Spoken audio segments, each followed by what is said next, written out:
जय जिजाऊ जय शिवराय आणि मी कल्याणी। तर फ्रेंड्स, आज आपण बघणार आहोत वन टक्स ब्लाऊजची कटिंग। अगदी सोपी पद्धत आहे। बोटनेकवर ब्लाऊज आहे। बोटनेक ब्लाऊजचं वन टक्स ब्लाऊजची कटिंग मी इथे आजच्या व्हिडिओमध्ये करणार आहे। तर व्हिडिओ स्किप करू नका, पूर्ण बघा। नेहमीसारखं आपण खालून एक लाईन टाकून घेतलेली आहे। त्यानंतर आपण टाकणार आहोत ब्लाऊजची उंची जी आहे आपली 14.5, त्याच्यात 1 इंच आपण एक्स्ट्रा घेणार आहोत। त्यानंतर आपण बोटनेकचं ब्लाऊज शिवणार आहोत, त्याच्यामुळे बोटनेकसाठी शोल्डर घेणार आहोत 7, मुंडा घेणार आहोत, मुंडा पण आपण 7च घेणार आहोत। त्यानंतर आपल्याला मुंडा आणि शोल्डरमधून लाईन टाकून घ्यायची आणि त्याच्यानंतर घेणार आहोत आपण छातीचे जे आपले चेस्टचं चौथं माप आहे ते घेणार आहोत 9.5, त्याच्यानंतर 1.5 इंच शिलाई मार्जिनसाठी एक्स्ट्रा। तर इथून घेणार आहोत आपण 1 इंच घेणार आहोत मुंड्यासाठी आणि आपण मुंड्याला शेप देऊन घेतलेला आहे। हे बॅक साईड आपण कट करत आहोत। बॅक साईडसाठी वन टक्समध्ये 1 इंच तुम्हाला मुंडा घ्यायचा आहे। इथं आपली बॅक साईड रेडी झालेली आहे, ती आता मी कटिंग करून घेत आहे।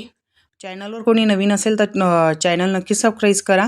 तर बघा, आता हीच बॅक साईड आपल्याला ठेवायची आहे आणि फ्रंट साईडसाठी ठेवून ती जशीच्या तशी ड्रॉ करायची। त्याच्या पहिले आपण अर्धा इंच आय हुकच्या पट्टीकडनं वाढवायचं आहे। त्याच्यानंतर हे आपण जसंच्या तसं ड्रॉ करून घेऊया। ही बॅक साईड ठेवून घेतलेली आहे। तर खालून आपल्याला अर्धा इंच एक्स्ट्रा घ्यायचं आहे मैत्रिणींनो, वन टक्स ब्लाऊजसाठी। तर एवढं मात्र तुम्ही लक्षात असू द्या। हे आपण असं सरळ लाईन, म्हणजे सरळ लाईन यायला हवी म्हणून पट्टी ठेवून घेतलेली मी।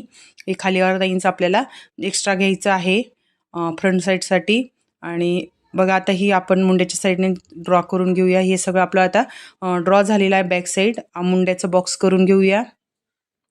इथं झाला मुंड्याचा बॉक्स आपला तयार। तर बघा, मुंड्याच्या साईडने अर्धा इंच वाढवायचं आहे आणि खालून कमरेच्या साईडने 1 इंच या पद्धतीने आपल्याला वाढवायचं आहे। त्याच्यानंतर बघा, गळारुंदी इथे बोटनेक ब्लाऊज आहे 3.5 मी इथे गळारुंदी घेतली आहे। 3 ते 4.5 पर्यंत गळारुंदी आपण इथे बोटनेकची घ्यायची। उंची इथे मला 4.5 पाहिजे, अर्धा इंच एक्स्ट्रा घेऊन 5 इंचावर मी गळा उंची टाकलेली। बॉक्स करून घेतलेला आहे आणि बोटनेक शेप देऊन घेतलेला आहे। त्यानंतर बघा मैत्रिणींनो, आता वन टक्सचं मी इथे सांगत आहे, इथे लक्षपूर्वक बघा।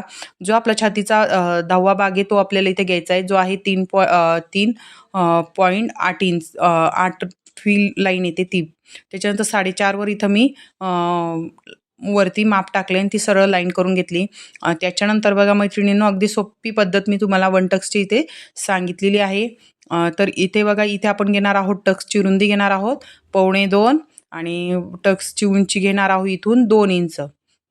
आणि आपला प्रिन्सेसचा शेप असतो त्या टक्सचा, त्याप्रमाणे इथे शेप आपण देऊन घेतलेला आहे। त्याच्यानंतर बघा, इथून आपल्याला ही जी एक्स्ट्रा केलं आहे आपण, इथून आपल्याला असं गोलाकार, ही जी सरळ आपला टक्सची लाईन आहे तिथे आपल्याला गोलाकार खाली यायचा आहे, कारण आपला हा वाकडा जो टक्स आहे त्याच्यामुळे कापड तो बाहेर येईल आणि टक्स कमी पडेल। इथं आपण अर्धा इंच म्हणून एक्स्ट्रा घेतले। ते आता बाकीचा जो कापड आहे तो आपण कट करून घेणार आहोत। जो सरळ लाईनचा अर्धा इंच आहे तेवढाच कापड आपल्याला इथं ठेवायचं आहे। याचप्रमाणे इथे आपण आता फ्रंट साईड कटिंग करून घेत आहोत, जी आपली आता रेडी झालेली आहे। मैत्रिणींनो, अगदी शिवण्याची पण पद्धत एकदम सिंपल आहे, तुम्हाला फक्त कटिंग जमली पाहिजे। आणि मी जी कटिंग दाखवली ती एकदम सिंपल कटिंग आहे, तुम्ही नक्की ट्राय करा। त्याच्यानंतर इथून आपल्याला बारीकसा टक्स घ्यायचा, अगदी 3 इंचचा, म्हणजे 3.5 घ्यायचा, जो आपला बाहीमध्ये अर्धा इंच जाणार आहे। त्याचप्रमाणे आता आपला बॅक साईड आणि फ्रंट साईड तयार झाली। आपण पहिले हे कापडवर कट करून घेऊया। मी इथे कापड घेतलेला आहे आणि त्याच्यावर ही फ्रंट साईड बॅक साईड ठेवून कट करून घेईल, मग बाही कट करणार आहे। तर बघा, तर मैत्रिणींनो, मी ही बॅक साईडची जी गळा आहे तो कटिंग केलेला नाही आहे, कारण मी ब्लाऊज शिवतानाच गळा कट करत असते। तुम्ही पण तसंच करा। आणि बॅक साईडचा ह्याच ब्लाऊजचा अगदी सुंदर अशी डिझाईन तुमच्याबरोबर मी शेअर करणार आहे, तो पण व्हिडिओ नक्की आवश्यक बघा। चॅनलवर नवीन असाल चॅनल सबस्क्राईब करा। मी सोप्या पद्धतीने ब्लाऊज स्टिचिंग आणि कटिंग तुम्हाला दाखवत असते मैत्रिणींनो। जर तुम्हाला काही कळलं नसेल तर कमेंटमध्ये नक्की विचारा। तर बघा, इथे आपली फ्रंट साईड पण कटिंग झालेली आहे। स्टिचिंग अगदी सोपी आहे, तुम्हाला स्टिचिंग समजून जाईल। त्याच्यानंतर बाही जी आहे ती माझी 5 इंचची आहे, म्हणजे बाहीचं माप 5 इंच आहे, त्याच्यात 1 इंच एक्स्ट्रा घेतलं आणि तिरकसमध्ये मुंड्याचं जे माप आहे ते टाकून बाहीला या पद्धतीने शेप देऊन घेतला। 1.5 इंच एक्स्ट्रा घेऊन घेतलेला आहे आणि बाहीला शेप देऊन बाही कट करून घेतलेली आहे। आणि इथे पण मी जो मुंडा घेर आहे तो कट करून घेत आहे। बाहीचा फक्त खालीवरती व्हायला नको म्हणून छान असा शेप इथे कट करून घ्यायचा आहे सारखं। आणि त्याच्यानंतर मी ते मुंडा घेर पण घेऊन घेतलेला आहे. आता बाही जे आहे ते मेन कापडावर कट करून घेत आहे. तर मैत्रिणींनो, तुम्हाला मी सांगितलेली वन टक्सची माहिती कशी वाटली ती कमेंट करून नक्की सांगा. चॅनलवर नवीन असाल तर चॅनल नक्की सबस्क्राईब करून ठेवा. तर मैत्रिणींनो, चला मग भेटू पुढच्या व्हिडिओमध्ये. तोपर्यंत बाय बाय.